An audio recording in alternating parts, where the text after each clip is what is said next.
하겠습니다. 누가복음 22장 39절에서 46절의 말씀, 신약성경 135페이지에 있습니다.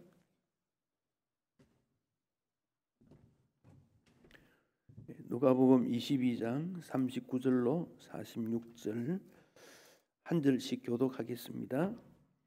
예수께서 나가사 습관을 따라 감람산에 가시며 제자들도 따라갔더니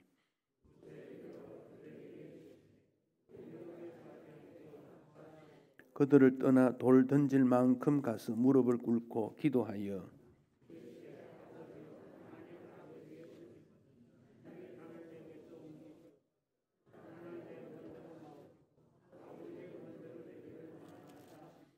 천사가 하늘로부터 예수께 나타나 힘을 더하더라.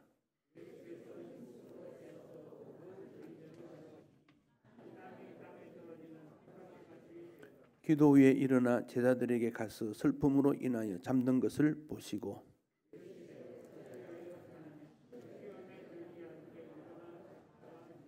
아멘.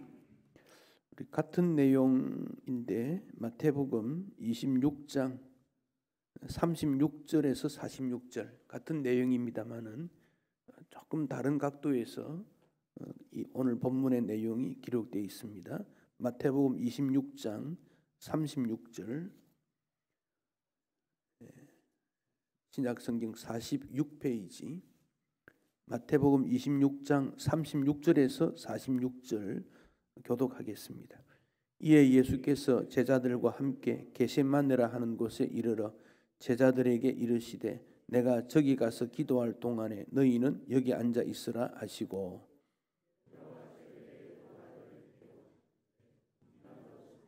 이에 말씀하시되 내 마음이 매우 고민하여 죽게 되었으니 너희는 여기 머물러 나와 함께 깨어 있으라 하시고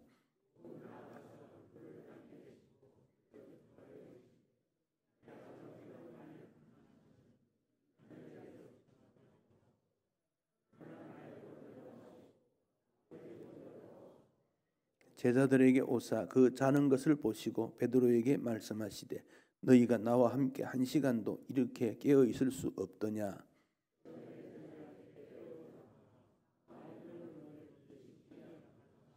다시 두 번째 나아가 기도하여 이르시되 내 아버지여 만일 내가 마시지 않고는 이 잔이 내게서 지나갈 수 없거든 아버지의 원대로 되기를 원하나이다 하시고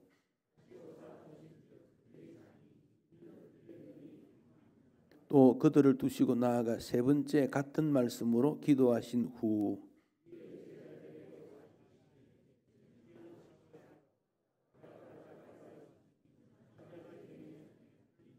함께 읽습니다. 일어나라 함께 가자. 보라 나를 파는 자가 가까이 왔느니라. 아멘. 예수님께서 십자가에 고난 받으시고 죽으신 것을 기념해서 고난주간 그렇게 말합니다. 우리가 이 고난주간에 나도 똑같은 고난을 받는다 그것은 아니지만 예수님의 그 십자가의 삶을 마음속에 기억하고 기념하고 나도 예수님을 따르는 자로서 고난이 있다면 그것을 감사할 수 있어야 하겠습니다. 만약 여러분이 한 주간밖에 살지 못한다. 시한부 인생이다. 그러면 그 한 주간 뭘 하겠습니까? 이런 질문이 사실은 좋은 질문은 아니지요. 그러나 한 주간밖에 살 수 없다. 이거 어떻게 되느냐 하는 것을 스스로 한 번쯤은 질문할 필요는 있다고 생각합니다. 크리스토프 몰리라고 하는 이분이 나의 삶이 5분밖에 남지 않았다면 내가 사랑하는 소중한 사람 이웃에게 전화를 걸어서 아마 더듬거리며 사랑한다 하고 말할 것이다. 이런 말을 했습니다. 5분밖에 남지 않았다, 일주일 남았다는 죽음이라는 단어를 끄집어내면 아마 나는 정신을 잃어버릴 것이다. 그리고 겨우 정신을 차린 다음 스마트폰을 끄집어내어서 엄마, 아빠, 아들, 딸, 남편, 아내, 친구 등에게 떨리는 마음으로 엄마 사랑해, 감사해, 고마웠어, 미안해 그런 말을 하게 될 것이다. 이런 표현을 했습니다. 우리 예수님은 마지막에 뭘 했었는가? 그걸 생각해 보면 나는 마지막 때 어떻게 할 것인가 하는 점을 생각해 볼 필요가 있겠습니다. 하루하루 힘겨웠던 일들, 세상적 고민, 괜히 미워했던 것, 갈등했던 것, 이런 인생의 모든 문제가 죽음 앞에서는 아무런 의미가 없습니다. 그러니까 우리의 삶은 용서와 사랑이라는 그 삶을 평소에 늘 그렇게 해야 됩니다. 믿음 생활에 열심이었나? 최선을 다했나?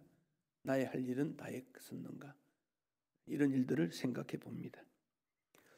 어떤 통계에 의하면 죽음을 앞둔 사람이 가장 많이 하거나 할 수 있는 것은 기도다, 그렇게 말합니다. 신자는 말할 것도 없고 불신자도 기도하겠다고 합니다. 왜 그렇습니까? 물었더니 기도밖에 할 일이 없대요. 다른 그 무엇이 아무 소용이 없다는 겁니다. 하나님 앞에 연약한 자임을 고백하고 불쌍히 여겨달라고 고백할 수밖에 없다, 그렇게 말합니다. 우리 예수님 생애에 보면 태어날 때도 예수님 주변 사람들이 기도했고 십자가의 죽음을 앞두고는 예수님이 직접 기도하신 것을 우리는 알게 됩니다. 그 기도를 우리는 겟세마네 기도다, 그렇게 표현합니다. 누가복음이나 마태복음에 공통적으로 나타나는 것이 예수님은 습관에 따라 기도했다, 그리 말합니다. 습관을 따라. 그러니까 예수님의 기도는 아주 규칙적이고 생활 속에 다 배어 있습니다. 어떻게 기도하는지 제자들에게 모범을 보여주셨습니다. 그리고 그 내용을 제자들에게 하신 말씀을 보면 유혹에 빠지지 않도록 기도하라. 시험에 빠지지 않도록 기도하라. 그러니까 유혹받음과 시험받음에는 우리의 기도의 부족이라는 것이 깔려있다는 것을 간접적으로 우리에게 잘 보여줍니다. 돌 던질 만큼 가서, 이것은 제자들에게 너희 여기서 기도해라. 그리고 돌 던진 만큼, 돌 던지면 얼마나 던지겠습니까? 한 20m 혹은 10m 그런 정도로 떨어진 거리. 우리 교회 저 끝에서 던지면 한 저 끝 정도, 그런 정도, 한 20m 거리 되니까 그런 정도 겟세마네 동산에서 그렇게 하셨으리라 생각합니다. 나를 위해, 우리를 위해 기도해 준 분이 계신다. 감사한 일입니다. 태어날 때 나는 기도를 통해서 태어났다, 감사해야 합니다. 그런데 태어날 때 나를 위해 기도해 주는 사람이 없었다, 그러면 나는 삶으로 내 인생을 마감하겠다, 그렇게 사는 것도 행복하다고 여겨집니다. 어느 교회 권사님이 그냥 입버릇처럼 주여 죽을 때 기도하다가 죽게 하소서, 입버릇처럼 그렇게 말했습니다. 이분이 정말 나이가 들어서 마지막 순간이 되었다고 생각합니다. 거동이 불편하니까 자녀들을 불러다가 교회 가자 그랬습니다. 교회 모시고 왔더니 평소에 앉는 자리에 앉았습니다. 기도하셨습니다. 가족들은 조금 그 뒤에 앉아서 기도했습니다. 밤이 깊어지고 주변이 점점 조용해집니다. 그 나이 많은 권사님의 숨소리가 점점 약해져 가는 것을 느낍니다. 이상하다 해서 가보았더니 숨을 거두셨습니다. 그분은 평소에 기도하다가 하나님께 가고 싶다, 말씀대로 그렇게 된 것입니다. 우리 모두가 기도하다가 죽을 수는 없지만은, 그러나 기도하다가 주님 앞에 가게 해주세요. 그런 마음을 가져야 합니다. 기도하다가 그렇게 해주세요. 예수님께서 겟세마네 동산에서 기도하셨는데 거기는 감람원이라 감람나무가 많았다 그렇습니다. 올리브 나무지요. 감람나무가 많았습니다. 이 감람나무는 키가 그렇게 크지는 않습니다. 한 5m, 6m, 우리 사람 키의 2배 뭐 그런 정도로 되는데 옆으로 잘 뻗어 나갑니다. 그래서 뿌리에서부터 다시 옆에 싹이 나고 또 옆으로 나고 옆으로 나고. 지금도 겟세마네 동산 그 감람원에 감람나무가 있는데 예수님 당시 2000년 전의 나무가 여전히 남아 있을 수도 있겠다. 참 거기 있는 나무는 행복하다는 생각도 해봅니다. 아버지여, 만일 아버지의 뜻이거든 이 잔을 내게서 옮기시옵소서. 그러나 내 원대로 마옵시고 아버지 원대로 되기를 원하나이다. 그래서 예수님 기도의 특징은 아버지의 뜻이 이루어지기를, 이게 핵심입니다. 마태복음에 의하면 이 기도를 3번 반복했다고 말씀합니다. 예수님은 하나님의 계획에 의해서 십자가를 지셨지만은 하나님께서 강제로 예수님을 죽인 것은 아닙니다. 자발적 순종입니다. 이미 예수님은 이 땅에 오셨을 때 하늘의 미랄이 떨어지며 많은 열매를 맺는다. 자신을 하늘의 미랄이라고 말씀하셨습니다. 자발적 순종입니다. 인간의 구원은 하나님의 뜻에 의해서 계획되었지만 예수님은 그것을 자발적으로 순종하심으로, 그래서 교회 섬김에 있어서는 하라 하는 것보다는 스스로 하는 일이 주님이 가장 기뻐하시는 일입니다. 자원봉사가 인정받는 이유가 거기에 있습니다. 사람들은 운명이라는 것을 굉장히 강조합니다. 운명이 무엇입니까? 어쩔 수 없다는 겁니다. 그렇게 할 수밖에 없었다. 이 운명입니다. 그러나 성경은 우리에게 자유의지를 주었다고 말씀합니다. 철학이나 혹은 타 종교에 보면 특히 운명에 따르는 일이 많습니다. 불교, 이슬람교, 각종 철학들, 인간에게 운명이 주어져 있다 그럽니다.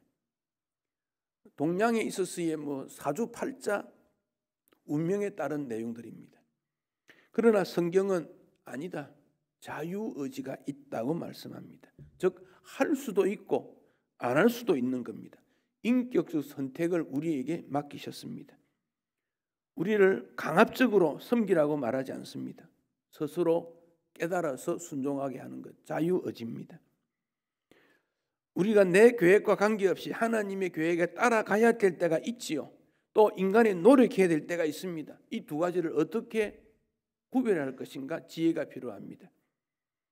라인홀드 니버 신학자는 이렇게 기도합니다. 주여, 제가 할 수 없는 것은 받아들이는 편안을 주시고 제가 변화시킬 수 있는 것은 변화시키는 용기를 주옵소서. 그리고 이 둘 사이를 구별하는 지혜를 주십시오. 하나님의 뜻일 때는 내 의지를 내리고 하나님의 뜻에 따르는 용기를 갖게 만들고, 내 의지가 하나님의 뜻과 같다면 순종하게 해 주옵소서. 누가 시켜서가 아니라 자발적으로 순종하는 그런 믿음. 그러므로 기도는 내 생각과 내 뜻을 하나님의 뜻에 맞추는 용기와 순종이라는 두 가지가 달려있게 됩니다. 그러나 기도하지 않으면 어떻게 됩니까? 그건 내 뜻대로 가는 겁니다. 하나님의 뜻과 관계없는 겁니다. 유진 피터슨은 이렇게 말합니다. 예수님은 기도를 통하여 하나님의 뜻 안으로 들어가셨고 기도를 통하여 하나님의 뜻을 이루셨다. 그리하여 예수님은 기도를 통해 죽음이 부활이 되게 하셨다. 예수님은 하나님 안으로 들어가서 뜻을 이루고 죽음과 부활을 실천하시는 모습이 되었다. 그런 말씀입니다. 기도하는 것과 기도하지 않는 것 차이는 기도하지 않으면 내 뜻대로 가는 겁니다. 그러나 기도하면 내 뜻을 내려놓을 수 있습니다. 이게 순종입니다. 순종이 어려운 것은 나의 자유의지가 너무 강조되기 때문에 그렇습니다. 내 뜻과 내 생각은 하나님의 뜻에 반항하기 쉽습니다. 예수님의 겟세마네 동산의 기도가 처음에는 예수님께서 이 잔을 내게서 옮겨주시기를, 예수님의 뜻입니다. 힘들다는 겁니다. 옮겨달라, 그렇게 기도했습니다. 그것을 3번 했습니다. 그러나 내 원대로 마옵시고, 마태복음에서는 2번째 기도에 가면 내 원대로 마옵시고 하는 말씀이 나옵니다. 나의 의가 하나님의 의로 바뀌는 그 기도를 통해서 덧입는 그런 결과가 나타나게 되어졌습니다. 겟세마네 감람문에 지금 가면 예수님 기도하신 모형이 그 돌로 새겨진 게 있습니다. 제가 그림을, 사진을 하나 가져왔는데 한번 올려주실래요? 예. 예수님 기도하신 모습이 이렇게 조각이 되어 있는 모습입니다. 예수님이 엎드려서 바위 위에 기도하시고, 여기 옆에 가면 또 이런 모습으로 사진 찍도록 이렇게 주는데, Father, 아버지여, I don't understand you. 나는 아버지의 뜻을 이해하지 못합니다. But, 그러나 나는 아버지를 신뢰합니다. 아버지 뜻이 뭔지 잘 모르겠습니다. 이 잔을 옮겨 주십시오. 그러나 신뢰합니다. 하나님의 뜻은 이해가 아니고 신뢰라는 겁니다. 우리는 하나님의 뜻을 이해하면 순종하지, 순종은 이해가 아닙니다. 신뢰입니다. 신뢰. 믿고 따르는 겁니다. 자꾸 이해를 앞세우는데 아닙니다. 그렇게 가보니까 알아져 갑니다. 그게 히브리 사람들의 특징이 그렇습니다. 먼저 삶을 통해서 이루어 보았더니 이해가 되더라는 거예요. 우리는 이해하면 순종하지, 이해해서 순종하는 게 얼마나 되겠습니까? 하나님의 뜻은 머리로 이해하는 게 아닙니다. 믿고 순종했더니 이루어지게 되더라는 것입니다. 대부분의 그리스도인들도 기도할 때 행복을 많이 기도합니다. 잘못됐다는 거 아닙니다. 부유해지고 좋은 직장, 성공, 자녀 행복, 건강, 은퇴 후에도 안락한 삶, 그러다가 한 2, 3일 아프다가 천국 가기를. 그런데 존 파이프 목사님은 그게 과연 그리스도인의 삶이냐 아주 질문을 던지면서 그때 일어난 일을 소개하고 있습니다. 80세가 넘은 루비 앨리슨, 로라 에드워드, 이 2사람이 카메룬에서 순교를 당했는데, 루비 앨리슨은 간호사고 로라 에드워드는 의사입니다. 그런데 독신입니다. 결혼하면 가정을 돌봐야 되니까 그는 성교회 일을 하지 못하겠다 해서 독신으로 산 겁니다. 아프리카의 카메룬의 산악 지역에 차를 몰고 다니면서 복음을 전하던데, 80세가 넘은 그때까지 일을 하는데 산악 지역 운전을 하다가 자동차 브레이크가 파열되어서 절벽에 추락해서 2사람이 죽었습니다. 존 파이프 목사님이 이게 비극입니까? 라고 물었습니다. 80세가 넘은 2 여인이 자신과 비슷한 연령의 사람들과처럼 은퇴하고 휴양지나 요양원에서 알량한 안락스러운 여생을 보내고 있을 때 그들은 힘들고 고통스러운 삶을 섬기다가 주님 앞에 갔는데 이게 비극입니까? 질문을 하면서 청년들이요, 이런 삶이 비극이 아닙니다 라고 답변을 던집니다. 1988년 2월 리더스 다이제스트에 이런 시작, 이런 은퇴라는 글이 써있었습니다. 미국 북동부의 59세 법, 51세 페니 부부가 5년 일찍 직장에서 은퇴했습니다. 그리고 플로리다도 갔습니다. 플로리다는 미국의 그 남서쪽에 아주 따뜻한 그런 지역입니다. 아주 휴양지입니다. 소프트볼을 치고 조개 껍질을 모으는 취미생활. 그 마이애미 해변 일행다 프로리다에 있습니다. 그들이 그렇게 사는데 존 파이프 목사님은 말하기를 이것은 비극입니다. 미국의 수많은 사람들이 비극적 삶을 동경하며 살아가고 있습니다. 매스컴에서 이게 행복이라고 부추깁니다. 좋은 집, 좋은 자동차, 좋은 가족, 좋은 직장, 편안한 은퇴, 조개 껍질 모으는 취미생활, 이것은 창조주 하나님 앞에 심판받을 것입니다 라고 말했습니다. 주님 앞에 갔을 때 예수님, 내가 살던 집을 보십시오. 내가 탄 자동차를 보십시오. 우리의 몸을 보십시오. 제가 모은 조개 껍질을 보십시오. 그렇게 말했을 때 우리 주님께서 낭비했다고 책망하실 것이다. 그렇게 말했습니다. 여러분, 우리는 행복을 위해 삽니다마는 그 행복이 십자가를 통할 때 진정한 행복이 있다. 성경은 그렇게 우리에게 고백합니다. 모세가 40년 바로의 궁전에 있을 때 그는 행복하다고 느끼지를 못했습니다. 광야 40년 양을 치며 생활할 때 그는 자기를 잃어버렸습니다. 그러나 그 후에 떨기나무 가운데 하나님의 부름을 받았을 때 그는 행복했습니다. 우리가 건강하고 칭찬받는 삶을 살 때 가치가 있고 좋은 것 같습니다마는 과연 하나님께서도 그것을 원하실까? 비록 병들고 지치고 다른 사람들 볼 때는 연약하다고 말하고 안타깝게 여기지 모르지만은 그러나 하나님을 위해서 살다가 그렇게 됐다면 그는 행복하다, 그는 기쁘다는 것입니다. 왜냐하니 우리 예수님이 그렇게 사셨기 때문입니다. 예수님의 기도를 보면 누가 22장 44절, 마태에도 똑같습니다마는 예수께서 힘쓰고 애써 더욱 간절히 기도하시니, 여기 4번 기도에 대해서 수식어가 나오고 있지요. 힘쓰고 애써 더욱 간절히, 이렇게 4번 정도로 수식어로 한 성경이 거의 없습니다.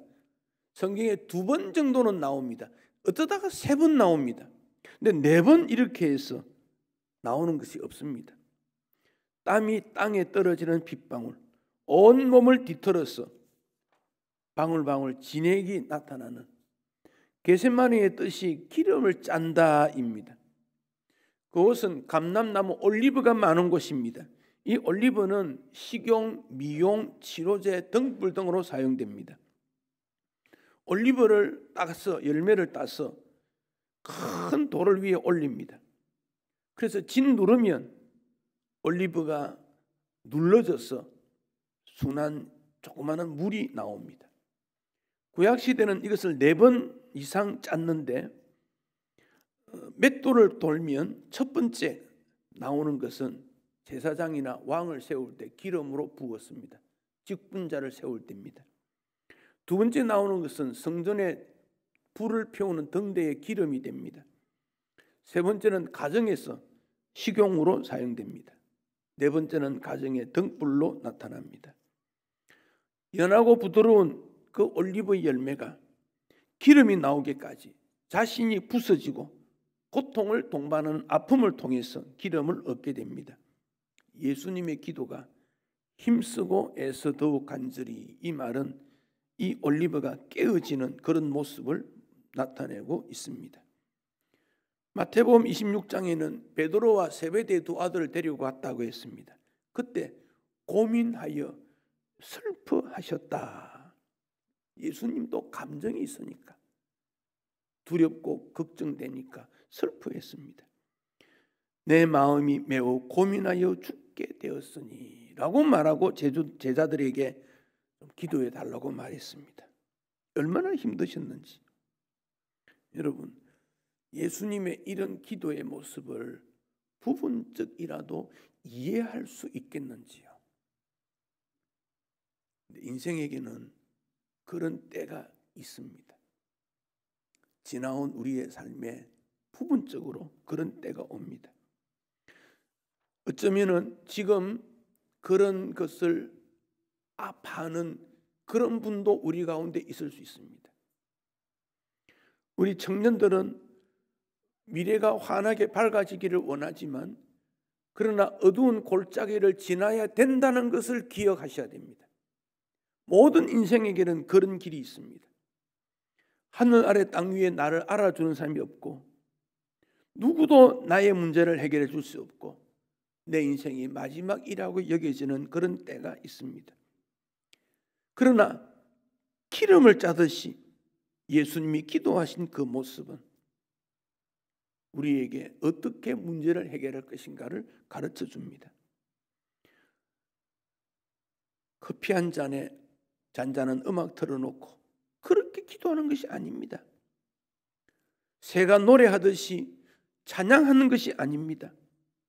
무거운 어떤 돌이 나를 짓눌러서 나에게 있는 모든 것이 짜내어 가는 듯한 느낌을 받는 기도이기 때문에 그렇습니다. 어느 집사님이 믿음 생활을 잘 하는데 문제가 생겼습니다. 자기 집이 친척이 자기도 상의도 하지 아니하고 그 집사의 도장을 위조해서 보증을 써서 그만 그것을 알게 되었을 때 시간이 지나고 법적 조치할 수 없는 매우 당황스러운 일이 생겼습니다. 더군다나 어머니의 건강이 좋지 못해 병원에 입원했는데 중풍이라고 합니다. 그는 학교의 교감이었는데 교장 승진의 때가 되었는데 이 잘 되지 않았습니다. 그러니까 어려운 일이 한꺼번에 닥쳐서 직장도 그만둬야 될 것인가, 내 집에서 쫓겨나야 될 것인가, 어머니의 병원비는 어떻게 해야 될 것인가. 세상에 이런 어려운 일이 생기면 연속적으로 이루어지는 머피의 법칙 그런 말을 합니다. 불행한 일이 연속되니 고민되고 방황하고 누구와 의논할 수도 없고 결국 그는 결심하고 하나님 앞으로 나아갑니다. 기도밖에는 방법이 없다고 생각합니다. 기도에 갔습니다. 자기도 모르게 눈물이 났습니다. 자기도 모르게 신음소리가 났습니다. 큰 돌이 짓누른 것 같았습니다. 온몸에 기름이 짜듯이 몸을 비틀었습니다. 시편 25편 16절 이하의 말씀이 생각나서 붙들었습니다. 주여 나는 외롭고 괴로우니 내게 돌이키사 나에게 은혜를 베푸소서. 내 마음에 근심이 많사오니 나를 고난에서 끌어내소서. 나의 공고와 환난을 보시고 내 보는 죄를 사하소서. 하나님 앞에 간절히 기도했더니 하나님께서 능력을 베풀어 주셔서 어머니의 건강이 회복되었습니다. 담보 잡힌 집도 문제가 해결되었습니다. 얼마 시간이 지나서 교장으로 승진도 되었습니다.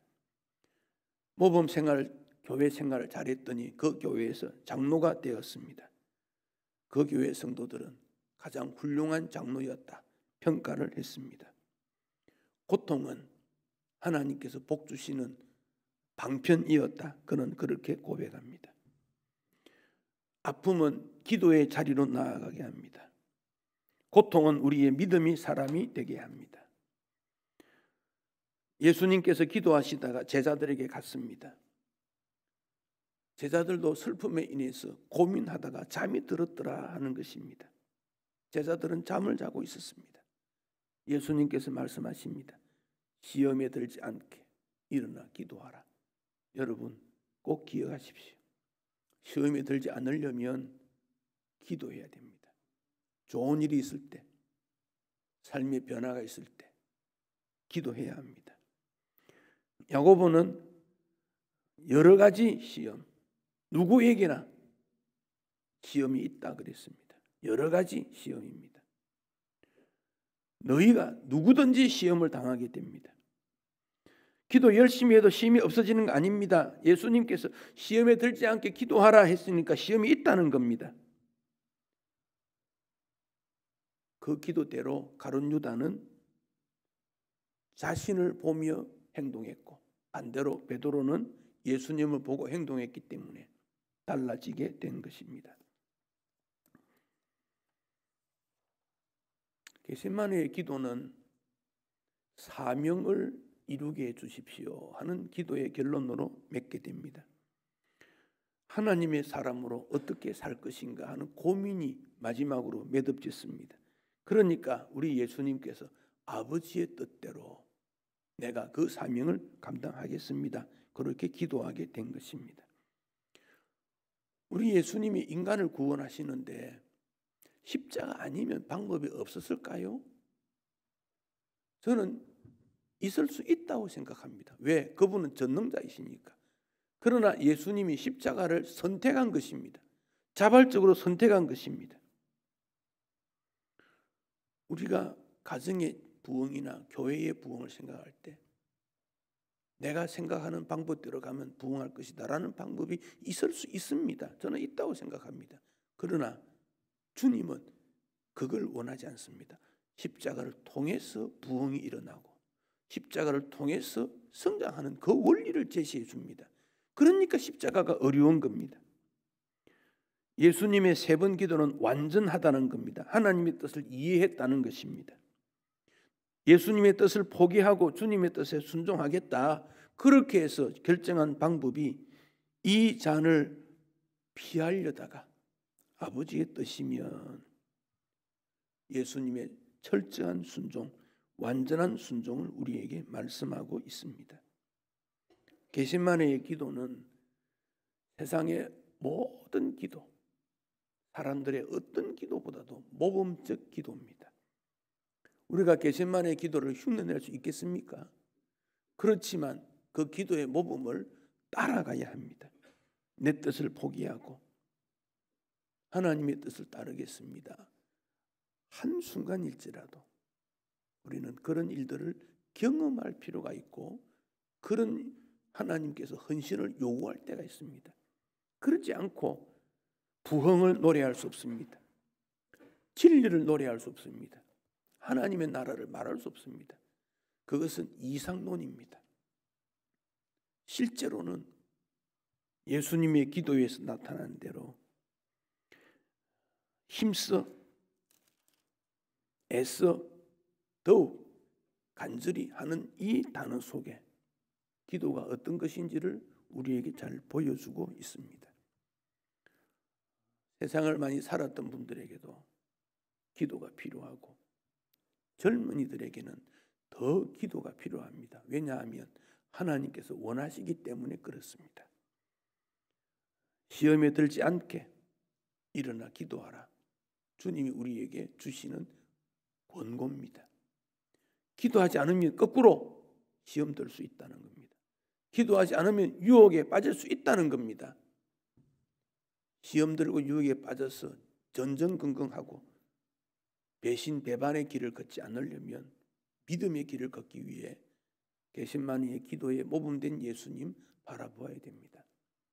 고난 주간은 한 주간이지만은 우리는 이 생애 전체를 통해서 기도의 삶을 다시 한번 살아야 되고, 그러므로 기도가 우리를 거꾸로 인도해 가게 됩니다. 직접 기도에 나오시고, 이번에는 참여 못한다면 언젠가는 내가 하나님 앞에 기도로 내 인생을 한번 정리할 거야. 주님과 1대1로 기도로 내 모든 문제를 해결할 거야. 이렇게 해서 우리 주님이 보여주신 승리의 기림을 기억하시고 기도하는 모든 성도 되시기를 축복합니다.